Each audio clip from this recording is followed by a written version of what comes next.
Do you speak any languages while you're here, can I ask you? No. No. Sorry. That's our next item. Well, I'll leave in that case. The language of finance is a language. Oh, well, there you go. I can do fiscal rules. I'm co-presenting with Lisa Doucette. We can't have you as well, but thank you very much. Maybe next time. Thank you for coming. Next time. Okay, Thank you so much. It's just gone 9:20. Next, we will rate the new Spanish-speaking skills of the English footballer. Trent Alexander-Arnold, raised in Liverpool, the right-back and chess player, has just moved from the Reds to Real Madrid, saying he studied the language of his new home for months. This is a result which greatly impressed the Spanish. Buenas tardes a todos. Fichar por un club como Real Madrid no sucede todos los días. Es un sueño hecho realidad. Estoy muy feliz y orgulloso de estar aquí. Tengo muchas ganas de enseñarle mi juego a los madridistas. There you go. I'm sure lots of our listeners speak Spanish. But let's see. Richard Simcott, language consultant, head of the International Polyglot Conference. He speaks around 30 languages, over 15 fluently. How do you rate that Spanish, Richard?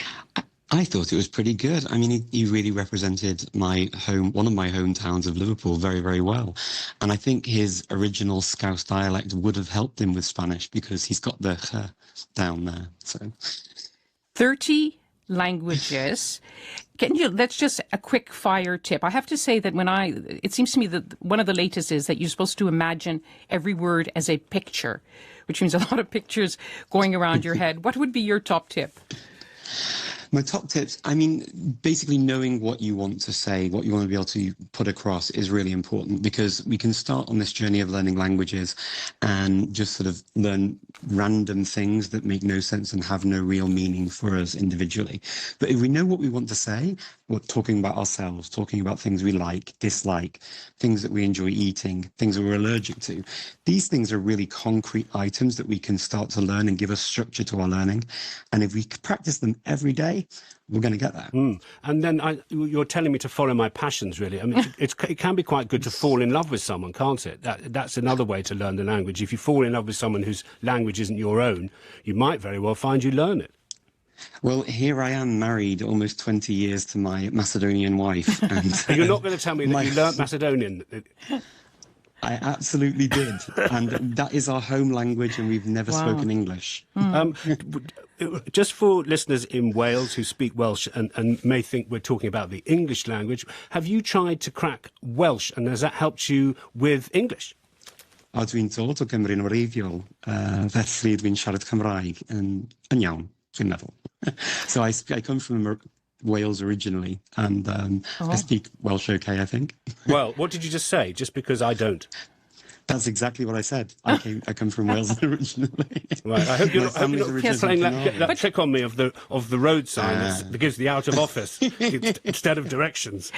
Richard, can you tell me? I've often wondered because I do have many friends who do speak many languages, and I sometimes wonder if their brains are wired differently. Is it a certain kind of skill that you need to acquire so many languages? Because, before this thing, we asked around the BH office, how many, do you speak a language? They said, no, I only speak English. And is it not just the passions, but a certain kind of skill? I think it's a passion, absolutely. I mean, we can talk about skills or talents, and I hear those words all the time when people talk to me or talk about people learning multiple languages. Now, everyone is able to learn language. I mean, the fact that we speak English and most of the English-speaking world tends to be pretty monolingual, but in other countries, multilingualism is the absolute norm. Yeah. I mean, you go to Luxembourg and everyone speaks at least 3 or 4 languages. And not to be, sort of deliberately argumentative, but English is a fabulous language, isn't it? It's very flexible. We're not hung up on introducing new words. And, do you love speaking English? Do you love our idioms? Do you love our metaphors? What do you love about English? Oh, I absolutely love English. I think English is a wonderful language. And in fact, my English has been enriched by my study of languages.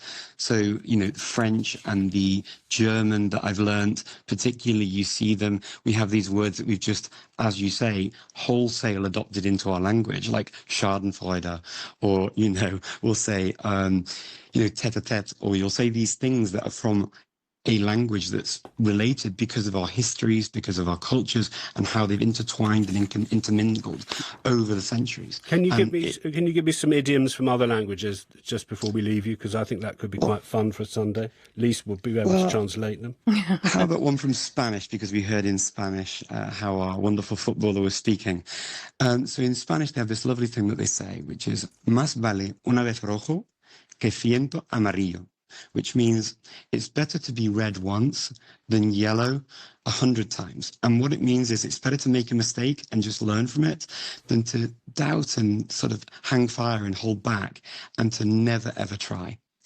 I'm just looking at the German literal translation. It's Tomaten auf den Augen haben. You have tomatoes on your eyes. You're not seeing what everyone else can see.